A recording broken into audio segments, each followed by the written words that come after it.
Guys, gumamit ako ng magnet guys. Pakitingin na lang guys. So ito ang kanyang hitsura guys, yung sa kilid. Diba? Kinalawang na siya guys. May kalawang na. Ito ang magnet na ginagamit ko. So ilagay ko ito sa bato guys. So ito yung bato, yung texture niya guys, makintab. Tapos para siyang nasusunog. So ganito guys. So yung dalawang magnet guys, tina-try ko yan na malakas ang kanyang kapit guys. So ganito guys ang hitsura. So maganda naman. Makinis, makintab. Para siyang ano. So ganito guys. Tingnan nyo na lang maigi guys. So ganito. Para siyang ano, sunog.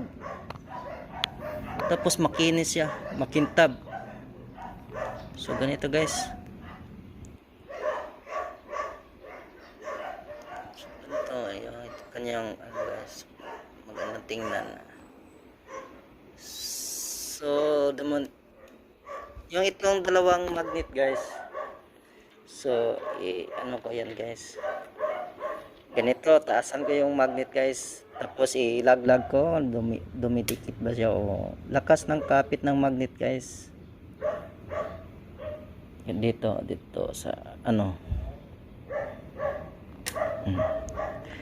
Dumidikit talaga siya guys. Tapos malakas ang kanyang kapit. Ganito. So proven talaga siya guys na malakas siya dumikit ng ano guys. So ganito guys, oh. Maganda ang kanyang ano. So guys, hanggang dito na lang. Thank you for watching. See you next time. Bye. Enjoy.